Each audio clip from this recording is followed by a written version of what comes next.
নমস্কাৰ বন্ধু বান্ধৱীসকল। আজি পুনৰবাৰ আপোনালোকৰ বাবে এটা ইম্পৰ্টেণ্ট ভিডিঅ' লৈ আহিছোঁ।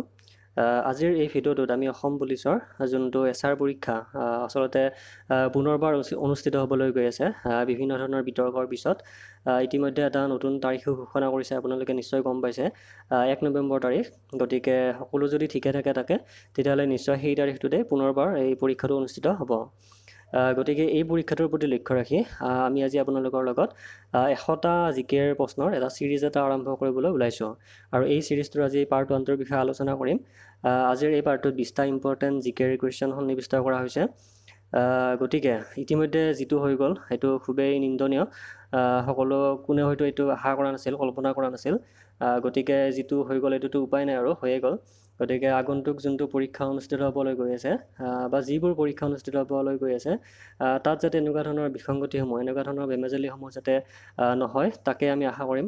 আৰু প্ৰকৃত মেধাইহে যাতে আপোনাৰ স্থান লাভ কৰিবলৈ সক্ষম হয়, আপোনালোকৰ কষ্টসমূহ যাতে সাৰ্থক হয়, তাকে কামনা কৰিম। গতিকে বলকচোন আজিৰ ভিডিঅ'টো আমি আৰম্ভ কৰোঁ আৰু আজিৰ ইম্পৰ্টেণ্ট প্ৰশ্নসমূহ আমি চাই লওঁ। গতিকে আজিৰ প্ৰথম প্ৰশ্নটো দিয়া আছে, the coast that belongs to Kerala is known as, অৰ্থাৎ কেৰেলাৰ লগত যোনটো সংলগ্ন উপকূল আছে সেই উপকূলটো কি নামেৰে জনা যায়? বন্ধুসকল, মই জাষ্ট আপোনালোকক এনচাৰকেইটা কৈ দিম, আপোনালোকে অপশ্যনবোৰ নিজে পঢ়ি চাব। পঢ়ি চাই পেলাই আপুনি যেতিয়া কুৱেশ্যনটো আলোচনা কৰি থাকিম সেই সময়ত আপোনালোকে ইয়াৰ যোনটো কাৰেক্ট এনচাৰ বুলি ভাবে সেইটো মনতে ভাবি ল'ব। মই আপোনালোকক এনচাৰকেইটা কৈ যাই থাকিম। গতিকে প্ৰশ্নটো কি সুধিছে যে কেৰেলাৰ লগত সংলগ্ন যোনটো উপকূল আছে সেই উপকূলটো কি নামেৰে জনা যায়? গতিকে ইয়াৰ কাৰেক্ট এনচাৰটো হ'ব option A, Malabar coast. Malabar coast নামেৰে জনা যায়। কেৰেলাৰ লগত সংলগ্ন উপকূলটোক আমাৰ মালাবাৰ কোষ্ট নামেৰে জনা যায়। Next question, what is the maximum age limit prescribed for the post of president of India, অৰ্থাৎ ভাৰতৰ ৰাষ্ট্ৰপতি হ'বৰ বাবে মেক্সিমাম এজ লিমিটটো কিমান সেইটো সুধিছে। অপশ্যনবোৰ চাই ল'ব। ইয়াৰ কাৰেক্ট এনচাৰটো হ'ব option D, there is no' maximum age limit, অৰ্থাৎ ভাৰতৰ ৰাষ্ট্ৰপতি হ'বৰ বাবে কোনো ধৰণৰ মেক্সিমাম এজৰ কোনো ধৰণৰ লিমিট নাই। কিন্তু যদি আপোনালোকক সুধিলে যে মিনিমাম এজ কিমান প্ৰয়োজন হয় ভাৰতৰ ৰাষ্ট্ৰপতি হ'বৰ কাৰণে, তেতিয়াহ'লে এনচাৰটো হ'লে আমাৰ 35 ইয়াৰ্ছ, 35 বছৰ বয়স মিনিমাম এজ হ'ব লাগিব ভাৰতৰ ৰাষ্ট্ৰপতি হ'বৰ বাবে। গতিকে ইয়াৰ কাৰেক্ট এনচাৰটো হ'ব option D. Next question, right to information act was passed in the year. Right to information এক্টখন কিমান চনত পাছ কৰা হৈছিল? অপশ্যনবোৰ চাই ল'ব। ইয়াৰে কাৰেক্ট এনচাৰটো হ'ব অপশ্যন চি, 2005, 2005 চনত ৰাইট টু ইনফৰমেশ্যন এক্টখন পাছ কৰা হৈছিলে। আৰু সেই 2005 চনৰে 12 অক্টোবৰ তাৰিখৰ পৰা এই ৰাইট টু ইনফৰমেশ্যন এক্টখন আমাৰ কি হৈছিলে, কাৰ্যকৰী হৈছিলে। মনত ৰাখিব। Next question, who is the present chief of ISRO'? ইছৰৰ বৰ্তমানৰ অধ্যক্ষ বা মুৰব্বী কোন? অপশ্যনবোৰ চাই ল'ব। ইয়াৰে কাৰেক্ট এনচাৰটো হ'ব, এইটো নিশ্চয় জানে আপোনালোকে, কে শিৱান। কে শিৱান হৈছে বৰ্তমান ইছৰৰ মুৰব্বী।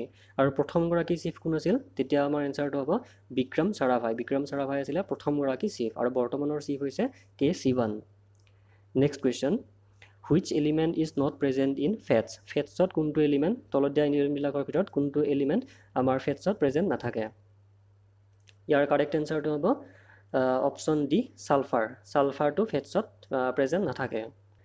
Next question, world's highest railway bridge is being built across which river? অৰ্থাৎ বিশ্বৰ আটাইতকৈ ওখ ৰেলৱে ব্ৰিজখন ক'ত বনোৱা হৈছে বা কোনটো? ইয়াৰে অপশ্যনবিলাক দিয়া আছে, নদী কিছুমান দিয়া আছে। গতিকে কোনখন নদীৰ ওপৰত বিশ্বৰ আটাইতকৈ ওখ ৰেলৱে ব্ৰিজখন বনাই থকা হৈছে? কুৱেশ্যনটো এইটো দিয়া আছে। ইয়াৰে কাৰেক্ট এনচাৰটো হ'ব আমাৰ অপশ্যন বি, চেনাব। চেনাব নদীৰ ওপৰত বিশ্বৰ ভিতৰতে আটাইতকৈ ওখত থকা ৰেলৱে ব্ৰিজখন বনাই থকা হৈছে। আৰু এই ব্ৰিজখনক আমাৰ চেনাব ব্ৰিজ নামেৰে জনা যাব। আৰু এইখন জম্মু কাশ্মীৰ ষ্টেটত, ষ্টেট নহয় আচলতে, এতিয়া ইউনিয়ন টেৰিটৰী হৈছে। গতিকে জম্মু কাশ্মীৰ ইউটিত আমাৰ এইখন বনাই থকা হৈছে। Next question, great stupa at Sanchi is in, অৰ্থাৎ চাঞ্চি নামৰ এখন ঠাইত যোনটো গ্ৰেট ষ্টুপা আছে সেই গ্ৰেট ষ্টুপাটো কোনখন ৰাজ্যত অৱস্থিত? এইটো সুধিছে আপোনালোক কুৱেশ্যনটো। ইয়াৰ কাৰেক্ট এনচাৰটো হ'ব অপশ্যন এ, মধ্যপ্ৰদেশ। মধ্যপ্ৰদেশৰ চাঞ্চি নামৰ ঠাইখনত এই গ্ৰেট ষ্টুপাটো আছে। আপোনালোকে ছবিটো দেখা পাইছে, এইটো হৈছে গ্ৰেট ষ্টুপা। আৰু এইটো কোনে বনাইছিলে? সম্ৰাট অশোকে এইটো বনাইছিলে। আৰু এইটো কিহৰ লগত জড়িত? বৌদ্ধ ধৰ্মৰ লগত জড়িত। এইটো এটা বুদ্ধিষ্ট কমপ্লেক্স হয়। ঠিক আছে। Next question, the highest literary award of the world is, অৰ্থাৎ বিশ্বৰ আটাইতকৈ সন্মানীয়, আটাইতকৈ ডাঙৰ লিটাৰেৰী এৱাৰ্ড কোনটো? অপশ্যনকেইটা ভালকৈ চাই ল'ব। ইয়াৰ কাৰেক্ট এনচাৰটো হ'ব option C booker prize. Booker প্ৰাইজটো হৈছে বিশ্বৰ আটাইতকৈ ডাঙৰ আমাৰ কি লিটাৰেৰী এৱাৰ্ড, সাহিত্যৰ ক্ষেত্ৰত দিয়া আটাইতকৈ ডাঙৰ এৱাৰ্ডটো হৈছে আমাৰ booker prize. Next question, after the Chauri Chaura incident Gandhiji suspended the, অৰ্থাৎ যোনটো চৌৰি চৌৰা ইনচিডেণ্ট হৈছিলে 1922 চনত, গতিকে সেই ইনচিডেণ্টটো হোৱাৰ পাছত গান্ধীজীয়ে কি কৰিছিল, তলত দিয়াবিলাকৰ ভিতৰত কোনটো মানে মুভমেণ্ট তেখেতে ছাছপেণ্ড কৰিছিলে। ইয়াৰ কাৰেক্ট এনচাৰটো হ'ব, নিশ্চয় জানে আপোনালোকে, কাৰেক্ট এনচাৰটো হ'ব option D non cooperation movement. Non cooperation মুভমেণ্টটো গান্ধীজীয়ে ছাছপেণ্ড কৰিছিলে যেতিয়া 1922 চনত চৌৰি চৌৰা ইনচিডেণ্টটো হৈছিলে, যেতিয়া ভায়লেণ্ট হৈ গৈছিলে, তাৰপিছতে গান্ধীজীয়ে তৎক্ষণাত মানে এইটো নন কোঅপাৰেশ্যন মুভমেণ্টটো তেখেতে ছাছপেণ্ড কৰিছিলে। Next question, the Harappan civilisation was discovered in the ইয়াৰ, অৰ্থাৎ হৰপ্পান চিভিলাইজেশ্যন যাক আমাৰ ইণ্ডাছ ভেলী চিভিলাইজেশ্যন নামেৰেও জনা যায়, সেইটো কিমান চনত এইটো ডিছকভাৰ কৰা হৈছিলে। অপশ্যনকেইটা ভালকৈ চাই ল'ব। ইয়াৰে কাৰেক্ট এনচাৰটো হ'ব অপশ্যন চি 1921। 1921 চনতে আমাৰ হৰপ্পান চিভিলাইজেশ্যনটো ডিছকভাৰ কৰা হৈছিলে। Next question, which instrument is used for measuring the rate of respiration, অৰ্থাৎ যোনটো আমাৰ শ্বাস প্ৰশ্বাস আছে সেই শ্বাস প্ৰশ্বাসৰ হাৰটো জুখিবৰ কাৰণে কোনটো ইনষ্ট্ৰুমেণ্টৰ সহায় লোৱা হয় বা কোনটো ইনষ্ট্ৰুমেণ্ট ব্যৱহাৰ কৰা হয়। ইয়াতে অপশ্যনকেইটা দিয়া আছে ৰেছপাইৰমিটাৰ, অক্সিজেনোমিটাৰ, মেনোমিটাৰ আৰু নান অফ দিছ। গতিকে ইয়াৰ কাৰেক্ট এনচাৰটো হ'ব অপশ্যন এ ৰেছপাইৰমিটাৰ। ৰেছপাইৰমিটাৰ মানে ইনষ্ট্ৰুমেণ্টৰ জৰিয়তে আমাৰ যোনটো ৰেট অফ ৰেছপাইৰেশ্যন সেইটো জোখা হয়।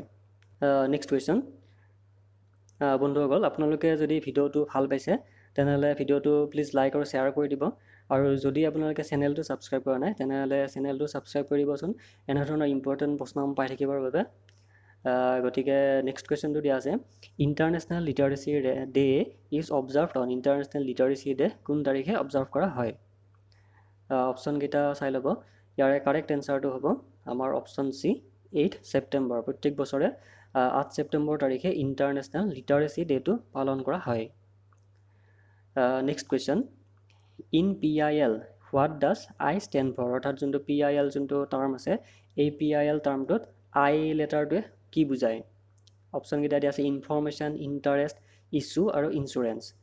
ইয়াৰ কাৰেক্ট এনচাৰটো হ'ব অপশ্যন বি ইণ্টাৰেষ্ট, অৰ্থাৎ PILৰ মিনিংটো হৈছে পাব্লিক ইণ্টাৰেষ্ট লিটিগেশ্যন। গতিকে আইটোৱে কি বুজায়, আইটোৱে বুজায় interest. Next question, Bahadur Shah was the, Bahadur Shah কোন আছিল। অপশ্যনবিলাক তলত দিয়া আছে। ইয়াৰে কাৰেক্ট এনচাৰটো হ'ব option B last Mughal ruler. Bahadur Shah আছিল আমাৰ আটাইতকৈ শেষৰজন আমাৰ কি Mughal ruler. Next question, which article of Indian constitution deals with prohibition of child labour, অৰ্থাৎ যোনটো চাইল্ড লেবাৰটোক আমাৰ প্ৰহিবিট কৰিবৰ কাৰণে, বাধা দিবৰ কাৰণে বা বাধা দিয়াৰ যোনবিলাক আমাৰ নিয়ম আছে নিয়মবিলাক সংবিধানৰ কোনটো আৰ্টিকলত ইয়াক সন্নিৱিষ্ট কৰা হৈছে। ইয়াৰে কাৰেক্ট এনচাৰটো হ'ব অপশ্যন বি আৰ্টিকল 24। গতিকে সংবিধানৰ যোনটো 24 আৰ্টিকল আছে 24 আৰ্টিকলটোত আমাৰ চাইল্ড লেবাৰটোৰ প্ৰহিবিশ্যনৰ বিষয়ে উল্লেখ আছে। Next question, who gave the slogan Jai Jawan Jai Kisan. Jai Jawan Jai Kisan শ্লোগানটো কোনে দিছিলে। ইয়াৰ কাৰেক্ট এনচাৰটো হ'ব অপশ্যন ডি লাল বাহাদুৰ শাস্ত্ৰী। লাল বাহাদুৰ শাস্ত্ৰীয়ে জয় জৱান জয় কিষাণ শ্লোগানটো আগবঢ়াইছিলে।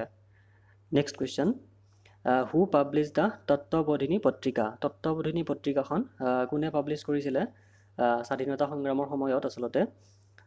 অপশ্যনকেইটা ভালকৈ চাই ল'ব। গোপাল কৃষ্ণ গোখলে, দেৱেন্দ্ৰনাথ টেগৰ, ৰাজা ৰামমোহন ৰায় আৰু ৰবীন্দ্ৰনাথ টেগৰ। ইয়াৰে কাৰেক্ট এনচাৰটো হ'ব অপশ্যন বি দেৱেন্দ্ৰনাথ টেগৰ। দেৱেন্দ্ৰনাথ টেগৰদেৱে তত্ত্ববোধিনী পত্ৰিকাখন তেখেতে পাব্লিছ কৰাইছিলে। Next question, who is known as Indian Einstein. ভাৰতৰ আইনষ্টাইন হিচাপে কাক জনা যায়। ইয়াৰ কাৰেক্ট এনচাৰটো হ'ব অপশ্যন চি নাগাৰ্জুনা। নাগাৰ্জুনক ভাৰতৰ আইনষ্টাইন হিচাপে জনা যায়। Next question, Cripps mission came to India in the year. Cripps mission কিমান চনত ভাৰতলৈ আহিছিলে। প্ৰশ্নটো এইটো সুধিছে। ইয়াৰ কাৰেক্ট এনচাৰটো হ'ব, এইটো নিশ্চয় জানে আপোনালোকে, অপশ্যন চি 1942। 1942 চনত ক্ৰিপছ মিছনটো ভাৰতলৈ আহিছিলে। আৰু আজিৰ ভিডিঅ'টোৰ শেষৰ প্ৰশ্নটো দিয়া আছে, হু is the present external affairs minister of India. ভাৰতৰ বৰ্তমান এক্সটাৰ্নেল এফেয়াৰ্ছ মিনিষ্টাৰ অৰ্থাৎ বৈদেশিক মন্ত্ৰী কোন।